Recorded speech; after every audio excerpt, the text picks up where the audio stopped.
ನಮಸ್ಕಾರ ವೀಕ್ಷಕರೇ, ಕಲ್ಪತರು ನ್ಯೂಸ್ಗೆ ಎಲ್ಲರಿಗೂ ಆತ್ಮೀಯವಾದ ಸ್ವಾಗತ. ನಗರ ಪಾಲಿಕೆ ತೆರಿಗೆ ಪರಿಷ್ಕರಣೆಯಿಂದ ಜನರಿಗೆ ದುಬಾರಿ ಹೊರೆ, ಕಾನೂನು ವಿರೋಧಿ ತೆರಿಗೆ ಹೆಚ್ಚಳ ರದ್ದುಪಡಿಸಲು ಆಗ್ರಹ. ತುಮಕೂರು ನಗರ ಪಾಲಿಕೆಯು 2026-2027ನೇ ಸಾಲಿನ ಆಸ್ತಿ ತೆರಿಗೆ ಹಾಗೂ ಮುದ್ರಾಂಕ ಶುಲ್ಕವನ್ನು ಕಾನೂನು ಬಾಹಿರವಾಗಿ ದುಪ್ಪಟ್ಟು ಹೆಚ್ಚಳ ಮಾಡಿದೆ. ಹೆಚ್ಚಿಸಿರುವ ತೆರಿಗೆಯನ್ನು ರದ್ದು ಮಾಡಬೇಕು, ಇಲ್ಲವಾದಲ್ಲಿ ಹೈಕೋರ್ಟ್ನಲ್ಲಿ ರಿಟ್ ಅರ್ಜಿ ಸಲ್ಲಿಸುವುದಾಗಿ ರಾಷ್ಟ್ರೀಯ ಮಾನವ ಪರಿಸರ ಸಂರಕ್ಷಣಾ ಪಡೆ ಅಧ್ಯಕ್ಷ ಜಿಎಸ್ ಬಸವರಾಜು ಹೇಳಿದ್ದಾರೆ. ಬುಧವಾರ ನಗರದಲ್ಲಿ ಪತ್ರಿಕಾಗೋಷ್ಠಿಯಲ್ಲಿ ಮಾತನಾಡಿದ ಅವರು, ಆಸ್ತಿ ತೆರಿಗೆ ಹಾಗೂ ಮುದ್ರಾಂಕ ಶುಲ್ಕವನ್ನು ಕ್ರಯದ ಒಟ್ಟು ಮೊತ್ತದ 0.2% ಪಾವತಿಸಿಕೊಳ್ಳುವುದು ಅಂತ ಪರಿಷ್ಕರಿಸಲಾಗಿದ್ದು, ಇದರಿಂದ ಸುಮಾರು 50% ತೆರಿಗೆ ಹೊರೆ ಜನರ ಮೇಲೆ ಬೀಳಲಿದೆ. ಈ ಮೂಲಕ ನಗರ ಪಾಲಿಕೆ ಹಗಲು ದರೋಡೆಗಿಳಿದಿದೆ ಎಂದು ಟೀಕಿಸಿದ್ದಾರೆ. ಮಹಾನಗರ ಪಾಲಿಕೆ ಆಸ್ತಿ ತೆರಿಗೆ ಪರಿಷ್ಕರಣೆಗೆ ಸಂಬಂಧಿಸಿದಂತೆ ಆದೇಶ ಹೊರಡಿಸಿದ್ದು, ಸದರಿ ಆದೇಶದಲ್ಲಿ 2025 6ನೇ ಸಾಲಿಗೆ ಪಾವತಿಸಿಕೊಳ್ಳುತ್ತಿರುವ ಆಸ್ತಿ ತೆರಿಗೆಯನ್ನು ನೋಂದಣಿ ಮತ್ತು ಮುದ್ರಾಂಕ ಶುಲ್ಕದ 2% ಇದ್ದು, 2026 7ನೇ ಸಾಲಿನ ಶುಲ್ಕವನ್ನು ಕ್ರಯದ ಒಟ್ಟು ಮೊತ್ತದ 0.2% ಪಾವತಿಸಿಕೊಳ್ಳುವುದು ಅಂತ ಪರಿಷ್ಕರಿಸಲಾಗಿದ್ದು, ಉಲ್ಲೇಖ 1 ಮತ್ತು 2 ಪ್ರಕಾರ ಅಂತ ನಮೂದಿಸಿರುತ್ತಾರೆ. ಈ ಪರಿಷ್ಕರಣೆಯ ಹಿಂದೆ ವರ್ಷಕ್ಕೆ ಹೋಲಿಸಿದರೆ ಸುಮಾರು 50% ಜಾಸ್ತಿ ಆಗುವುದು ಎಂದು ಹೇಳಿದ್ದಾರೆ. 2026 7ನೇ ಸಾಲಿಗೆ ಪರಿಷ್ಕರಣೆ ಶುಲ್ಕ ಕ್ರಯದ ಒಟ್ಟು ಮೊತ್ತದ 0.2% ಪಾವತಿಸಿಕೊಳ್ಳಲು ಸದರಿ ಅಧಿನಿಯಮದಲ್ಲಿ ಯಾವ ಅವಕಾಶವೂ ಇಲ್ಲ. ಸದರಿ ಅಧಿನಿಯಮವು ಇದುವರೆಗೂ ತಿದ್ದುಪಡಿ ಕೂಡ ಆಗಿಲ್ಲ. ಆದ್ದರಿಂದ ಸದರಿ ಪರಿಷ್ಕರಣೆಗೆ ಕರ್ನಾಟಕ ಮಹಾನಗರ ಪಾಲಿಕೆಗಳ ಅಧಿನಿಯಮ 1976 ಹಾಗೂ ಕರ್ನಾಟಕ ಸ್ಟ್ಯಾಂಪ್ಗಳ ಅಧಿನಿಯಮ 1937ರ ಸ್ಪಷ್ಟ ಉಲ್ಲಂಘನೆ ಆಗಿರುತ್ತದೆ. ಆದ್ದರಿಂದ ಸದರಿ ತೆರಿಗೆ ಪರಿಷ್ಕರಣೆಯು ಕಾನೂನು ಬಾಹಿರ ಕರ್ತವ್ಯವಾಗಿರುತ್ತದೆ. ಈ ರೀತಿ ಪರಿಷ್ಕರಣೆಗೆ ಆದೇಶವಿರುವುದಿಲ್ಲ. ಸದರಿ ಪರಿಷ್ಕರಣೆಯನ್ನು ಕೂಡಲೇ ತಡೆಹಿಡಿಯಬೇಕೆಂದು ಜಿಎಸ್ ಬಸವರಾಜುರವರು ಒತ್ತಾಯಿಸಿದ್ದಾರೆ. 2025 6ನೇ ಸಾಲಿನಲ್ಲಿ ನೀರಿನ ತೆರಿಗೆ ಶುಲ್ಕವು ₹2,400 ಇದ್ದು, 26 7ನೇ ಸಾಲಿಗೆ ₹3,600 ಎಂದು ಪರಿಷ್ಕರಣೆ ಆಗಿರುತ್ತದೆ. ಅಂದರೆ ಕಳೆದ ವರ್ಷಕ್ಕಿಂತ 50% ಜಾಸ್ತಿ ಆಗಿರುತ್ತದೆ. ಸದರಿ ತೆರಿಗೆ ಕಳೆದ ವರ್ಷಕ್ಕಿಂತ 200% ಹೆಚ್ಚಳವಾಗಿದ್ದು, ಈ ರೀತಿಯ ಅವೈಜ್ಞಾನಿಕವಾಗಿ ತೆರಿಗೆ ಹೆಚ್ಚಿಸಲು ಸರ್ಕಾರದ ಆದೇಶ ಅಥವಾ ನಿರ್ದೇಶನ ಇಲ್ಲದಿದ್ದಲ್ಲಿ ಈ ಕೂಡಲೇ ತೆರಿಗೆ ಪರಿಷ್ಕರಣೆಯನ್ನು ಸಾರ್ವಜನಿಕ ಹಿತಾಸಕ್ತಿಯಿಂದ ಹಿಂಪಡೆಯಬೇಕು ಎಂದರು. ಜನಸಂಪರ್ಕ ಸದರಿ ಪರಿಷ್ಕರಣೆಗೆ ಸಂಬಂಧಿಸಿದಂತೆ ಮಾನ್ಯ ಜಿಲ್ಲಾ ಉಸ್ತುವಾರಿ ಸಚಿವರ ಸಭೆಯಲ್ಲಿ ದೂರು ನೀಡಿದಾಗ ಆಯುಕ್ತರ ಸಮಕ್ಷಮದಲ್ಲೇ ಸಚಿವರು ತೆರಿಗೆ ಪರಿಷ್ಕರಣೆಗೆ ಅಸಮಾಧಾನ ವ್ಯಕ್ತಪಡಿಸಿ ತೆರಿಗೆ ಪರಿಷ್ಕರಣೆ ಹಿಂಪಡೆಯುವಂತೆ ಆಯುಕ್ತರಿಗೆ ಮೌಖಿಕ ಆದೇಶ ನೀಡಿದರು. ತೆರಿಗೆ ಹೆಚ್ಚಳ ರದ್ದುಪಡಿಸದಿದ್ದರೆ ಸಂಬಂಧಪಟ್ಟವರ ವಿರುದ್ಧ ಉಚ್ಚ ನ್ಯಾಯಾಲಯದಲ್ಲಿ ಪ್ರಕರಣ ದಾಖಲಿಸುವುದಾಗಿ ಜಿಎಸ್ ಬಸವರಾಜು ಎಚ್ಚರಿಕೆ ನೀಡಿದರು.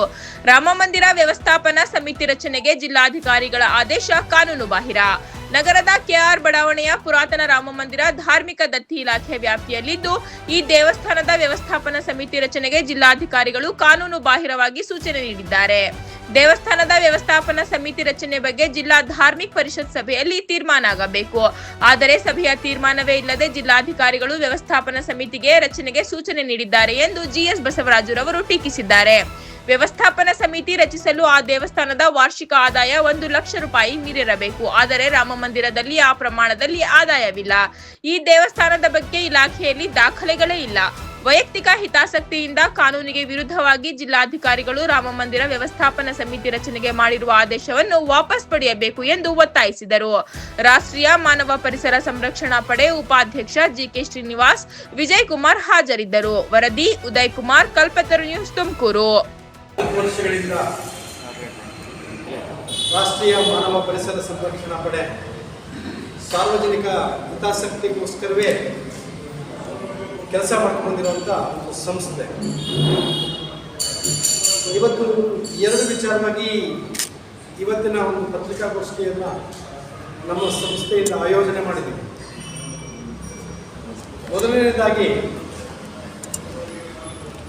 ಮಾನ್ಯ ಜಿಲ್ಲಾಧಿಕಾರಿಗಳು ತುಮಕೂರು ನಗರದ ಕೆಆರ್ ಬಡಾವಣೆಯಲ್ಲಿರುವ ಪುರಾತನ ರಾಮಮಂದಿರ ದೇವಸ್ಥಾನ, ಅದು ಧಾರ್ಮಿಕ ದತ್ತಿ ಇಲಾಖೆಗೆ ಸೇರಿದಂಥ ದೇವಸ್ಥಾನ. ಆ ದೇವಸ್ಥಾನಕ್ಕೆ ವ್ಯವಸ್ಥಾಪನಾ ಸಮಿತಿಯನ್ನು ಮಾಡಬೇಕಂತ ಹೇಳಿ ಒಂದು ನೋಟಿಫಿಕೇಶನ್ ಮಾಡಿದೆ. ಹೇಳಬೇಕಂದ್ರೆ ನಾನು ಜಿಲ್ಲಾ ಧಾರ್ಮಿಕ ಪರಿಷತ್ತು ಒಬ್ಬ ಸದಸ್ಯನಾಗಿ ಅಲ್ಲಿರುವ ವ್ಯವಸ್ಥೆಯನ್ನು ಗಮನದಲ್ಲಿ ನಾನು ಗಮನಿಸಿರೋ ವಿಚಾರದಲ್ಲಿ ಇದು ಜಿಲ್ಲಾಧಿಕಾರಿಗಳಿಂದ ಲೋಪ ಆಗಿದೆ. ಯಾವುದೇ ಒಂದು ಧಾರ್ಮಿಕ ದತ್ತಿ ಇಲಾಖೆಯ ದೇವಸ್ಥಾನಕ್ಕೆ ವ್ಯವಸ್ಥಾಪನಾ ಸಮಿತಿಯನ್ನು ಮಾಡಬೇಕಂತ ಹೇಳಿದರೆ ಮನೆಯ ಜಿಲ್ಲಾಧಿಕಾರಿಗಳಿಗೆ ಅಧಿಕಾರ ಇಲ್ಲ. ಇದು ಅಧಿಕಾರ ಇರುವುದು ಜಿಲ್ಲಾಧಿಕಾರಿಗಳ ನೇತೃತ್ವದ ಜಿಲ್ಲಾ ಧಾರ್ಮಿಕ ಪರಿಷತ್ ಸಭೆಗೆ ಮಾತ್ರವೇ. ಮೊನ್ನೆ ಜಿಲ್ಲಾಧಿಕಾರಿಗಳು ಯಾವುದೇ ಒಂದು ಜಿಲ್ಲಾ ಧಾರ್ಮಿಕ ಪರಿಷತ್ತಿನ ಸಭೆಯನ್ನು ಆಯೋಜನೆ ಮಾಡದಲೇ ಅದರಲ್ಲಿ ಪ್ರೊಸೀಡಿಂಗ್ಸ್ ಮಾಡಿ ಅದರಲ್ಲಿ ಒಂದು ಅನುಮತಿ ಪಡೆದು ಇದನ್ನು ನೋಟಿಫಿಕೇಶನ್ ಮಾಡಬೇಕು. ಇವರು ಆ ಒಂದು ಜಿಲ್ಲಾ ಧಾರ್ಮಿಕ ಪರಿಷತ್ ಸಭೆಯನ್ನೇ ಆಯೋಜನೆ ಮಾಡಿದ್ರೆ ಆ ಸಭೆಯ ನಾವು ನೆಕ್ಸ್ಟ್ ಮುಂದೆ ಅದನ್ನು ಅನುಮತಿ ತಗೋತೀವಿ ಅಂತೇಳಿ ಮೆನ್ಷನ್ ಮಾಡಿ ನೋಟಿಫಿಕೇಶನ್ ಮಾಡಿ. ಇದು ಮೊದಲನೇದು. ಎರಡನೇದು ಏನಂತ ಹೇಳಿದರೆ ರಾಮ ಮಂದಿರ ಕಳೆದ ಧಾರ್ಮಿಕ ಪರಿಷತ್ ಇಲಾಖೆಗೆ ಬಂದ ನಂತರ ಶ್ರೀಗಳ ದೇವಸ್ಥಾನ ಆದ ನಂತರ ಇಲ್ಲಿವರೆಗೂ ಕೂಡ ವ್ಯವಸ್ಥಾಪನಾ ಸಮಿತಿ ಇಲ್ಲಿವರೆಗೂ ಆಗಿಲ್ಲ. ಕಾರಣ ಏನಂತ ಹೇಳಿದ್ರೆ ಆ್ಯಕ್ಟ್ ಏನು ಧಾರ್ಮಿಕ ದಂಡದಾಯಿಗಳ ಅಧಿನಿಯಮ 97 ಸೆಕ್ಷನ್ 21A 2A ಏನಿರುತ್ತೆ ಅಂತ ಹೇಳಿದ್ರೆ ಯಾವ ದೇವಸ್ಥಾನಕ್ಕಾದರೂ ನೀವು ವ್ಯವಸ್ಥಾಪನಾ ಸಮಿತಿಯನ್ನು ಮಾಡಬೇಕಂತ ಹೇಳಿದ್ರೆ ಆ ದೇವಸ್ಥಾನಕ್ಕೆ ಕನಿಷ್ಠ ಪಕ್ಷ 1 ಲಕ್ಷ ರೂಪಾಯಿ ಆದಾಯ ಇದ್ದರೆ ಮಾತ್ರವೇ ವ್ಯವಸ್ಥಾಪನಾ ಸಮಿತಿಯನ್ನು ಮಾಡಬೇಕು ಅನ್ನುವಂಥದ್ದು ಆ್ಯಕ್ಟ್ ಕಾನೂನು. ಈ ದೇಶದ ಕಾನೂನು.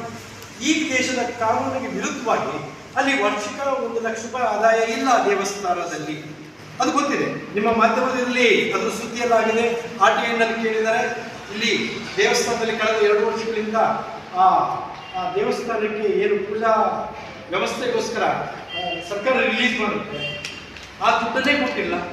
ಅಲ್ಲಿ ಅರ್ಚಕರಿಗೆ ಯಾವುದೇ ಸಂಬಳ ಕೊಟ್ಟಿಲ್ಲ. ಮತ್ತೆ ಆ ದೇವಸ್ಥಾನದ ಮುಖ್ಯ ಹಣ ಇಲ್ಲವೇ ಇಲ್ಲ ಅಂತ ಹೇಳಿ RTIನಲ್ಲಿ ಧಾರ್ಮಿಕ ದತ್ತಿ ಇಲಾಖೆ ಮಾಹಿತಿ ಕೊಟ್ಟಿದೆ. ಅಂದರೆ ಆ ದೇವಸ್ಥಾನಕ್ಕೆ 1 ಲಕ್ಷ ರೂಪಾಯಿ ಆದಾಯ ಇಲ್ಲ ಅಂತೇಳಿ ಧಾರ್ಮಿಕ ದತ್ತಿ ಇಲಾಖೆಯ ದಾಖಲೆಗಳೇ ಹೇಳ್ತಾರೆ. ಅಂದ ಮೇಲೆ DC-ಯವರು ತುರಾತುರಿಯಲ್ಲಿ ಕಾನೂನು ವಿರುದ್ಧವಾಗಿ ಈ ದೇವಸ್ಥಾನಕ್ಕೆ ವ್ಯವಸ್ಥಾಪನಾ ಸಮಿತಿಯನ್ನು ಮಾಡಲಿಕ್ಕೆ ಕೊಟ್ಟಿದ್ದು ಯಾಕೆ? ಇದರ ಹಿಂದೆ ಕಾರಣದ ಕೈಗಳಿದ್ದಾವೆ. ಬಂದರು ಸ್ನೇಹಿತರೆ, ಕಾರಣದ ಕೈಗಳಿದ್ದಾವೆ ಅನ್ನುವಂಥದ್ದು ಇದು ಸ್ಪಷ್ಟವಾಗಿದೆ. ಮತ್ತೆ ಯಾವುದೇ ದೇವಸ್ಥಾನಕ್ಕೆ ವ್ಯವಸ್ಥಾಪನಾ ಸಮಿತಿ ಮಾಡಬೇಕಂದ್ರೆ ಜಿಲ್ಲಾ ಧಾರ್ಮಿಕ ಪರಿಷತ್ತು ಒಪ್ಪಿಗೆ ತಗೊಂಡು B ಗ್ರೇಡ್ ದೇವಸ್ಥಾನಗಳಿಗೆ ಮಾತ್ರವೇ ಜಿಲ್ಲಾಧಿಕಾರಿಗಳಿಗೆ ಅಧಿಕಾರ ಇರುವಂಥದ್ದು. C ಗ್ರೇಡ್ ದೇವಸ್ಥಾನಕ್ಕೆ ನಮ್ಮ ಧಾರ್ಮಿಕ ಇಲಾಖೆಯಿಂದ ವ್ಯವಸ್ಥಾಪನಾ ಸಮಿತಿ ಮಾಡ್ತೇವೆ. ಅದು AC-ಅವರಿಗೆ ಮತ್ತು ತಹಸೀಲ್ದಾರ್ ಮಾತ್ರ ಅವಕಾಶ ಇದೆ. ಇದೆಲ್ಲವನ್ನೂ ಹೊರತುಪಡಿಸಿ DC-ಯವರು ಈ ದೇಶದ ಕಾನೂನಿನ ವಿರುದ್ಧವಾಗಿ ಅಲ್ಲಿ ವ್ಯವಸ್ಥಾಪನಾ ಸಮಿತಿಯನ್ನು ಮಾಡಲಿಕ್ಕೆ ಹೊರಟಿರುವಂಥದ್ದು ದೊಡ್ಡ ಷಡ್ಯಂತ್ರ ಅಡಗಿದೆ ಅನ್ನುವಂಥದ್ದು. ಅಲ್ಲಿ ಆದಾಯ ಇಲ್ಲ, ಆದಾಯ ಇದೆ, ಆದಾಯವನ್ನು ವಸೂಲಿ ಮಾಡಿಕೊಳ್ಳುವಂಥ ಯೋಗ್ಯತೆ ಅಧಿಕಾರಿಗಳಿಲ್ಲ. ಮುಂದೆ 2 ಅಂಗಡಿ ಇದೆ. ಅಂಗಡಿನಲ್ಲಿ ಪ್ರತಿ ತಿಂಗಳು 1000 ರೂಪಾಯಿ ಆದಾಯ ಬರುವಂಥ ವ್ಯವಸ್ಥೆ ಇದೆ. ಇಲ್ಲಿವರೆಗೂ ಕೂಡ ಆ ದೇವಸ್ಥಾನದ ಅಂಗಡಿಗಳಿಂದ ಬಾಡಿಗೆ ಸಂಗ್ರಹ ಆಗ್ತಾ ಇಲ್ಲ. ಎರಡನೇದು, ಅಲ್ಲಿ ಶಾಲೆ ಇತ್ತು ದೇವಸ್ಥಾನ ಆವರಣದಲ್ಲಿ. ಆ ಶಾಲೆ ನಮ್ಮ ದೇವಸ್ಥಾನಕ್ಕೆ ಬಾಡಿಗೆ ಕೊಡಬೇಕನ್ನೋ ಅಗ್ರಿಮೆಂಟ್ ಮೇಲೆ ಸರ್ಕಾರಿ ಶಾಲೆ ನಡೀತಾ ಇತ್ತು. ಅದು ಕಳೆದ 26-27 ವರ್ಷದ ಬಾಡಿಗೆ ಬರಬೇಕು. ಹತ್ತಿರ 30 ಲಕ್ಷ ರೂಪಾಯಿ ಬಾಡಿಗೆ ಬರಬೇಕು. ಆ ಬಾಡಿಗೆಯನ್ನು ವಸೂಲಿ ಮಾಡಲಿಕ್ಕೆ ಯೋಗ್ಯತೆ ಇಲ್ಲ ಈ ಧಾರ್ಮಿಕ ದತ್ತಿ ಇಲಾಖೆಯ ಅಧಿಕಾರಿಗಳು. ಎಲ್ಲಕ್ಕೂ ಮುಖ್ಯವಾಗಿ ಈ ದೇವಸ್ಥಾನ ಪುರಾತನವಾದಂಥ ದೇವಸ್ಥಾನ. ಈ ದೇವಸ್ಥಾನಕ್ಕೆ ದೇವಸ್ಥಾನ ಇರುವಂಥ ಜಾಗದ ಯಾವುದೇ ದಾಖಲೆಗಳು ಲಭ್ಯ ಇಲ್ಲ. ಇದು ಅಧಿಕಾರ ಮಾತ್ರ ಬೇಕು, ಹಕ್ಕು ಮಾತ್ರ ಸಾಧಿಸಬೇಕು. ಇದರ ದಾಖಲೆಗಳನ್ನೇ ಇಲ್ಲ ಅನ್ನುವಂಥದ್ದು RTIನಲ್ಲಿ ಮಾಹಿತಿಯನ್ನು ಇಲಾಖೆಯೇ ಕೊಟ್ಟಿದೆ. ಇಂಥ ಮತ್ತು ಅವ್ಯವಸ್ಥೆಗಳ ಮಧ್ಯೆ ಈ ಜಿಲ್ಲಾಧಿಕಾರಿಗಳು ಇದು ವ್ಯವಸ್ಥಾಪನಾ ಸಮಿತಿಯನ್ನು ಮಾಡಿಕೊಟ್ಟದ್ದು ಎಷ್ಟರ ಮಟ್ಟಿಗೆ ಸರಿ? ಇದರಲ್ಲಿ ಯಾವುದೇ ಸಾರ್ವಜನಿಕ ಹಿತಾಸಕ್ತಿ ಇಲ್ಲ, ಯಾವುದೋ ವೈಯಕ್ತಿಕ ಹಿತಾಸಕ್ತಿಗೆ ಕಾನೂನು ವಿರುದ್ಧವಾಗಿ ಮಾನ್ಯ ಜಿಲ್ಲಾಧಿಕಾರಿಗಳು ಇದನ್ನು ಮಾಡಿದ್ದಾರೆ. ಹಾಗಾಗಿ ನೀವು ಇದು ಆ್ಯಕ್ಟ್ ವಿರುದ್ಧವಾಗಿ ನೀವು ಇದನ್ನು ನೋಟಿಫಿಕೇಶನ್ ಮಾಡಿದ್ದೀರ.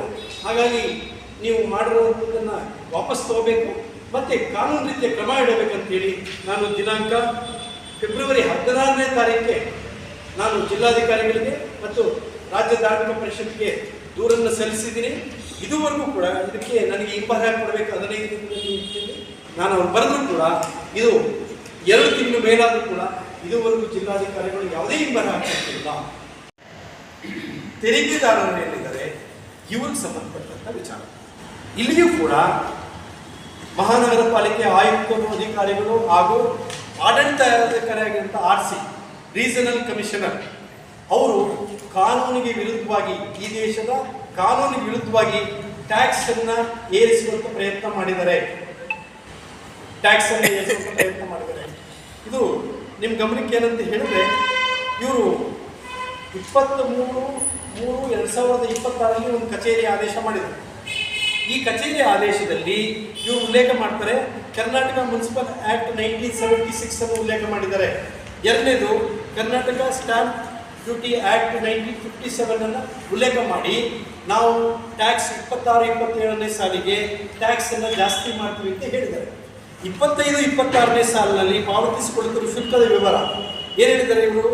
ನೋಂದಣಿ ಮತ್ತು ಮುದ್ರಾಂಕ ಶುಲ್ಕದ 2% ಸ್ಟ್ಯಾಂಪ್ ಡ್ಯೂಟಿ, ಯಾವುದೇ ಒಂದು ಪ್ರಾಪರ್ಟಿ ರಿಜಿಸ್ಟ್ರೇಷನ್ ಆದರೆ ಸ್ಟ್ಯಾಂಪ್ ಡ್ಯೂಟಿ ಏನಿತ್ತು, ಸ್ಟ್ಯಾಂಪ್ ಡ್ಯೂಟಿಗೆ 2% ತಗೋಬೇಕು ಅನ್ನುವಂಥದ್ದು ಹಿಂದೆ ಪ್ರಪೋಸಲ್ ಇದ್ದಿದ್ದು. ಇದು ಕಾನೂನಲ್ಲಿ ಅಡಿಯಲ್ಲೇ ಇದ್ದಿದ್ದು.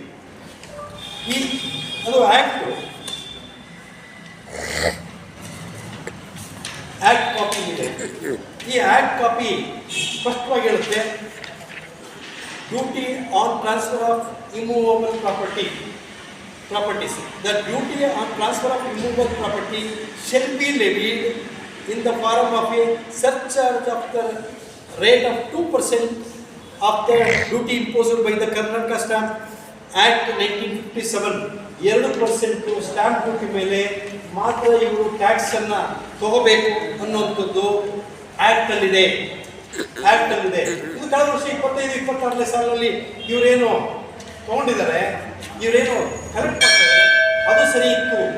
ಈಗ ಇವರು ಏನು ಮಾಡಿದ್ದಾರೆ, 26-27ನೇ ಸಾಲಲ್ಲಿ ಕ್ರಯದ ಮೊಕದ್ದಮೆ ಮೊತ್ತದ 0.2% ಅಂದರೆ ಈ ವರ್ಷ ಇವರೇನು ಮಾಡ್ತಾರೆ ಅಂದರೆ ಟೋಟಲ್ ರಿಜಿಸ್ಟ್ರೇಷನ್ ವ್ಯಾಲ್ಯೂ ಏನಿದೆಯೋ ಆ ರಿಜಿಸ್ಟ್ರೇಷನ್ ವ್ಯಾಲ್ಯೂಗೆ 0.2% ಟ್ಯಾಕ್ಸ್ ಅನ್ನ ತಗೊಳ್ತಾ ಇದ್ದಾರೆ. ಇದಕ್ಕೆ ನಾನು ನಮ್ಮ ಉಪಾಧ್ಯಕ್ಷರು ಹೋಗಿ ಕಮಿಷನರ್ ಹತ್ರ ಮಾತನಾಡಿದ್ವಿ, ಅಧಿಕಾರಿಗಳ ಹತ್ರ ಮಾತನಾಡಿದ್ವಿ. ಇದಕ್ಕೆ ಆಕ್ಟ್ ಅಮೆಂಡ್ಮೆಂಟ್ ಆಗಿದೆಯಾ ನಿಮ್ಮಲ್ಲಿ? ಈ ರೀತಿ ನೀವು ಟ್ಯಾಕ್ಸ್ ಅನ್ನ ಜಾಸ್ತಿ ತಗೊಳ್ಳಿಕ್ಕೆ ಆಕ್ಟ್ ಅಮೆಂಡ್ಮೆಂಟ್ ಆಗಿದೆಯಾ, ಕೊಡಿ ಕಾಪಿ ಅಂತ ಹೇಳಿದ್ರೆ ಆಕ್ಟ್ ಅಮೆಂಡ್ಮೆಂಟ್ ಆಗಿಲ್ಲ, ಕಾಪಿ ಇಲ್ಲ ಅಂತ ಹೇಳ್ತಾರೆ. ಹಾಗಾದರೆ ಇವರು ಕಾನೂನು ವಿರುದ್ಧವಾಗಿ ಟ್ಯಾಕ್ಸ್ ಅನ್ನ, ತೆರಿಗೆಯನ್ನ ತಗೊಳ್ಳೋ ಅವಶ್ಯಕತೆ ಏನಿದೆ?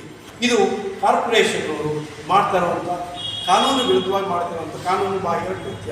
ಇದೊಂದು ಕಾರ್ಪೊರೇಷನ್ ಅವರು ಹಗಲು ದೊರವಡೆ ಮಾಡ್ತಾರೆ ಅಂದರೆ ಖಂಡಿತ ತಪ್ಪಾಗಲಾರದು. ಇದು ಈಗ ಹೇಗಾಗಿದೆ ಅಂದರೆ, ಉದಾಹರಣೆಗೆ ಹೇಳ್ತೀನಿ, ಕಳೆದ ವರ್ಷದ್ದು ಸ್ಟ್ಯಾಂಪ್ ಡ್ಯೂಟಿ ಏನಿತ್ತು ಅಂದರೆ 6% ಸ್ಟ್ಯಾಂಪ್ ಡ್ಯೂಟಿ ಇತ್ತು. 1 ಕೋಟಿ ರೂಪಾಯಿ ಯಾವ್ದಾರ ವ್ಯಕ್ತಿ ಆ ಆಸ್ತಿಯನ್ನು ಖರೀದಿ ಮಾಡ್ತಾನೆ ಅಂತ ಹೇಳಿದ್ರೆ ಅದಕ್ಕೆ 2% ಅಂತೇಳಿ 6.5%, 6,500 2% ಅಂದರೆ 13,000 ರೂಪಾಯಿ ಟ್ಯಾಕ್ಸ್ ಕಟ್ಟಬೇಕಾಗಿತ್ತು ಕಾರ್ಪೊರೇಷನ್ ಹಿಂದೆ ಇದೆ. ಈಗೇನು ಮಾಡಿದ್ದಾರೆ ಅಂದರೆ ಟೋಟಲ್ ವ್ಯಾಲ್ಯೂಗೆ 0.2% ಅಂತ ಹೇಳಿದ್ರೆ 1 ಕೋಟಿ ರೂಪಾಯಿಗೆ 0.2% ಅಂದರೆ 20,000 ಅವ್ನು ಟ್ಯಾಕ್ಸ್ ಕಟ್ಟಬೇಕಾಗುತ್ತೆ. 20,000 ಟ್ಯಾಕ್ಸ್ ಕಟ್ಟಬೇಕಾಗುತ್ತೆ. ಅಲ್ಲಿಗೆ 50% ಟ್ಯಾಕ್ಸ್ ಅನ್ನ ಜಾಸ್ತಿ ಮಾಡಿದ್ದಾರೆ.